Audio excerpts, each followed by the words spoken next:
Emily? So my question is, how do the angels manage to keep their blades in their sleeves all the time? That's a good question. Wait. What a ridiculous conceit, right? Like, where is the blade, guys? And we never address that, ever. There's never like, oh, I see, you take off your thing and there's your blade harness with the release valve on it. I see. We never address that. But I would have to go into a scene. I think it might have been my idea. I was like, oh, wouldn't it be cool if it popped out of the sleeve? And everybody's like, no, it wouldn't be cool, but if you want to do that, you can.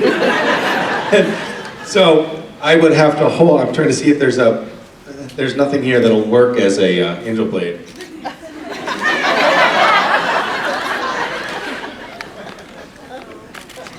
I would have to, doesn't work. I'd have to hold it like this, like I'd have to hold my hand a little bit like this so that it would sit on the meat of my palm, and then I would go like that, and like probably like 2 out of 3 times I'd go like this, and it would just slip out onto the floor. But we never put that in the show. we only put the ones where I actually managed to catch it in the show. But yeah, and then other people had to copy that. Other angels had to copy that because I had established this ritual of doing this weird thing that made no sense, that was never explained in the show. There were a lot of those things if you look at it. The first AD, I used to be like, wait, be like, okay, so Misha, you're gonna kill him by do the 2-finger thing to kill the guy, and I'd be like, is that how we kill a guy? I don't think that's how we do it. And I was like, Misha, just do it. Don't pull the thread. They would always say, don't pull the thread, it's fine, just do it. Our approach to like having canonical consistency in the show, we were very devoted to it in general. It was very important to us. Yeah. And everything had to make sense. You know, it was like, oh, well, if you're gonna do that thing with the angel blade, you gotta explain how that works, you know, because people are gonna watch and they're gonna wonder, and so we did. Just now. Thank you. Hi. Hi, Misha. I'm Amy. Hi, I'm Amy. older, so my question will test your memory. Oh. Okay. Well, it'll be on my wavelength, is what you're saying. Yes. You was in one episode of NYPD Blue. Yes. Paul, your last scene. My character's name was Paul? Yes. Well. Wonderful. For personal reasons, like that's actually was the time I got to know you, not supernatural, so weird. But that scene, when you went to hug your lover, okay, your expression changed. When you opened your arm, like when the front shot, when you open your arm, to the back shot when you are already hugging, then they did the over-the-shoulder shot to your face. Yeah. Your expression changed from sad to almost a weird smile. I always just want to know if that's a acting choice or did you guys took a lunch break?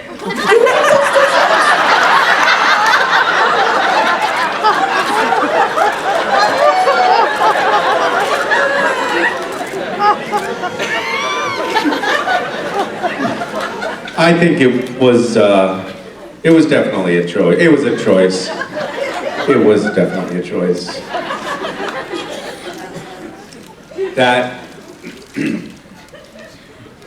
show, NYPD Blue, was also a very early acting experience for me, and it was directed and written by David Milch. He wasn't technically the director. David Milch was the showrunner, but he put his fingers in everything on that show. And he basically came to set and was like, told the director to go to the catering tent. He's like, here, I'll do this. And he just took over. But he didn't like, originally I was supposed to be the killer. And then he was like, we got there, we started shooting, and he watched us do a take, and he's like, I don't know, you don't really seem like a killer. I was like, well, I can be more, you know, nefarious. And he's like, nah. Why don't we just rewrite this whole thing?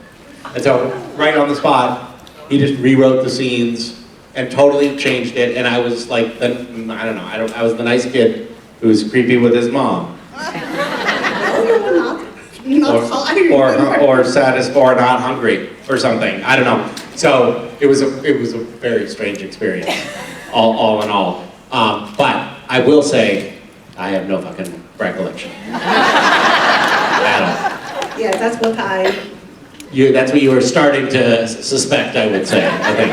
Yeah, after being in a few counts, I was You knew suspecting you knew where this was that going. was going to be my Yeah. answer. Yeah. I had to ask him. Well, I'm glad that you were brave enough to ask it anyway. And who knows? Maybe there was a reason. Maybe I actually, maybe that, because it happens from time to time. Like, something will maybe stand out enough that I will remember it. Like, maybe I went to hug my mom and she farted. And then I was like, it's fine. You know, and they caught that on camera. It's possible that happened. I have no recollection. Thank you. Thank you. Hi. Hi, my name's Grace, and Hi, Grace. Hi. And my question is, if you could play a different demon or angel on the show, who would you play? Well, I think it would be fun to play, I don't know. It's hard to say. It would be fun to play, I mean, Dean had a cool character. That'd be fun to play, but then he had to work a lot. You know? So it might be fun to just play, like, let's see, who would be really, what do you think? What is a fun character for you? I was thinking, because I know you like to put on accents, so like if you played like Crowley or Balthazar or someone like that. Yeah, that would be fun. And I would have done a better job. Yeah, that's a good point. I like where you're going with this. Yeah, I'll take it. I'll take Crowley. I would have totally leveled up that character. It would have been a big deal. And you can tell Mark I said that. Hi. Hi, Misha. How are you? I'm okay. What about you? I'm okay. What's on your shirt? Looks like you. I'm not sure, but kind of looks like you. Like the blue Yeah. eyes. I see kind of. That's what I was afraid of. Yeah. I assume you wear that to work.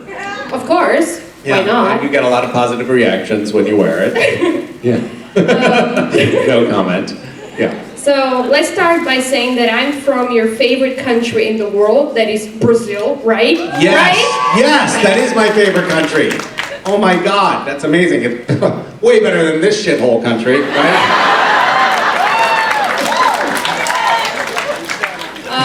So I Just kidding, America. I love you. I just turned 21, actually 2 months ago. Happy birthday. 2 months ago, but thank you. Okay.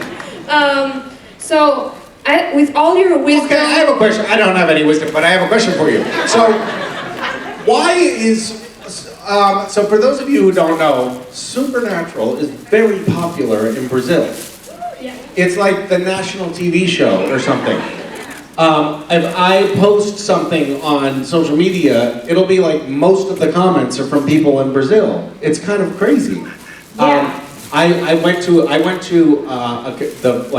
I think it might have been the first Brazil Comic-Con, like 18 years ago, like a super long time ago, and it was this huge show, and there were like 150,000 people there, and they flew the actors from our hotel to the convention in a helicopter, and it was crazy. And I got there, and they had 14 security guards for me, and I was like, what the fuck? You guys are crazy. What is going on here?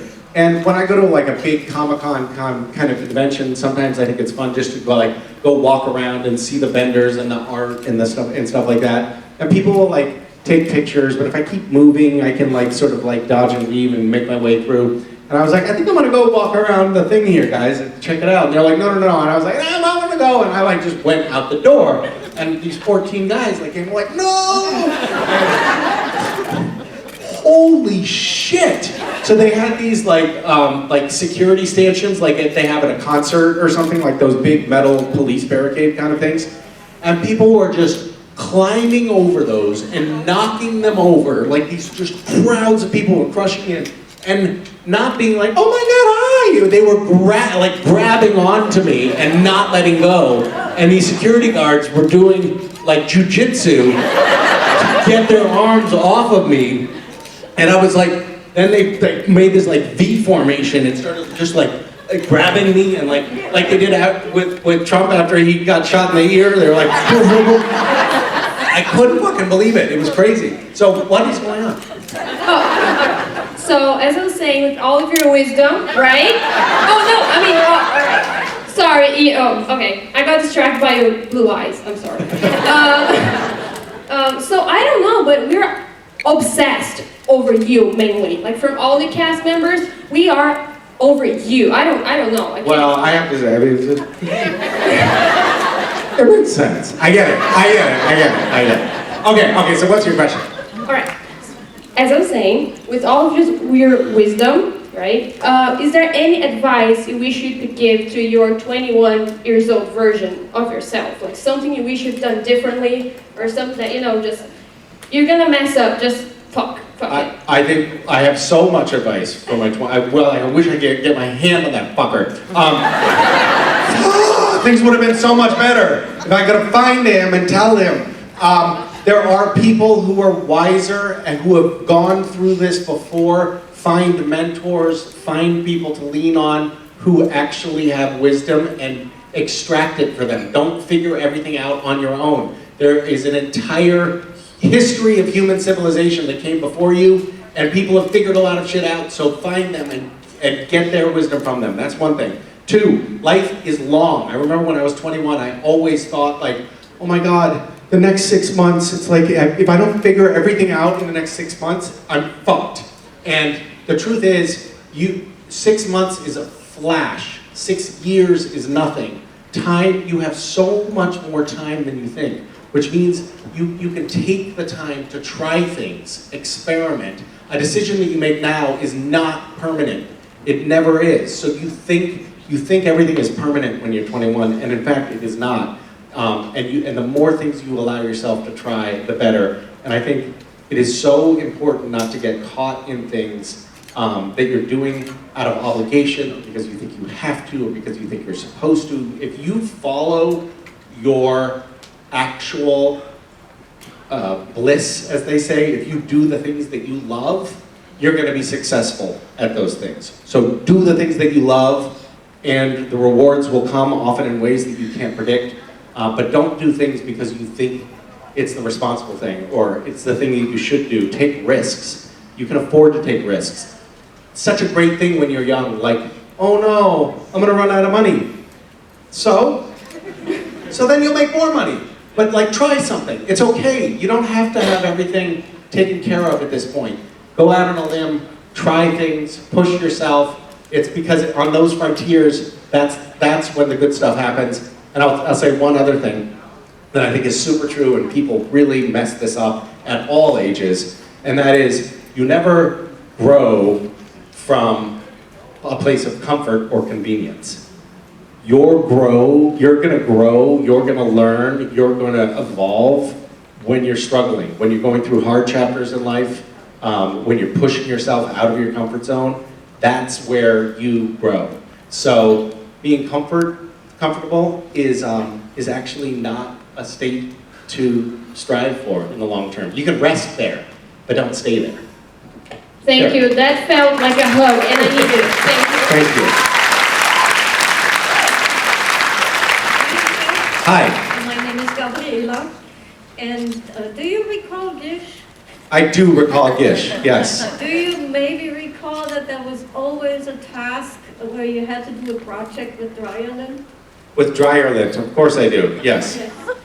I still collect the dryer lint. Can you please tell me not to do that anymore?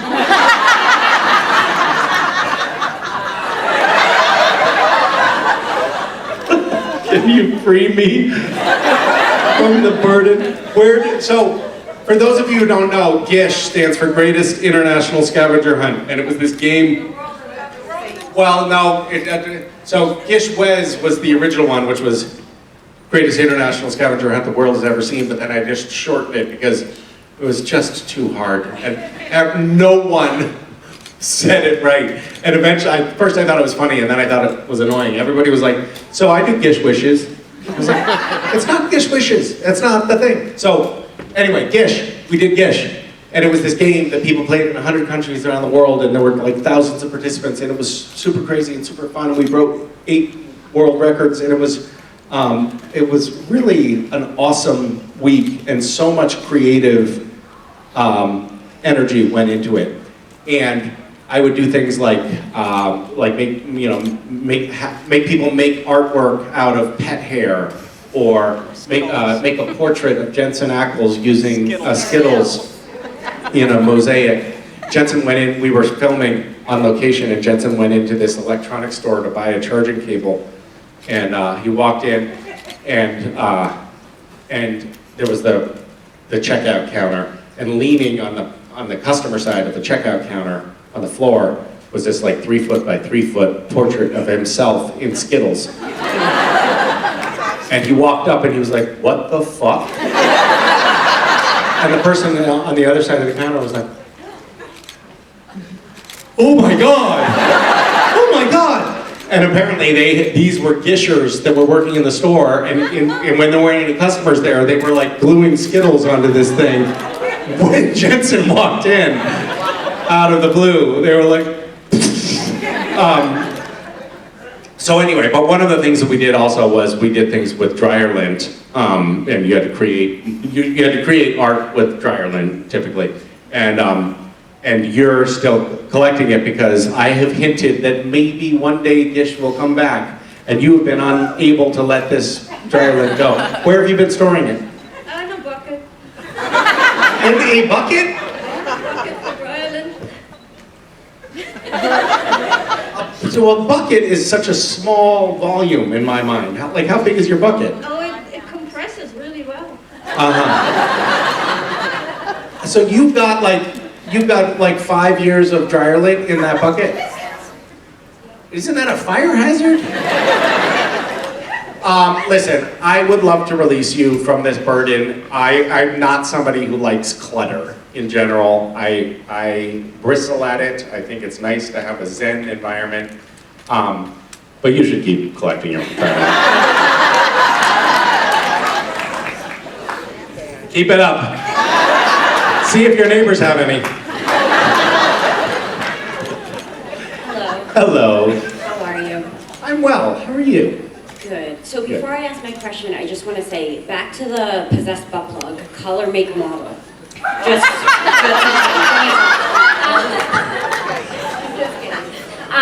so my question is, first off, I want to say thank you so much for coming to the dinner, you and Emily, that was great.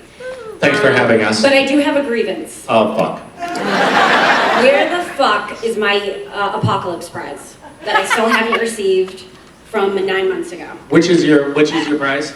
The apocalypse, the first... I know, but what is it that you're supposed to get? Something signed, an artifact from your home. Amanda too, she's here and she didn't get hers.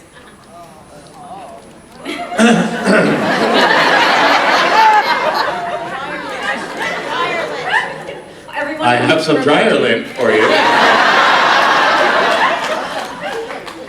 Okay, can you, I'm sorry, I'm just gonna ask you to just gently repeat.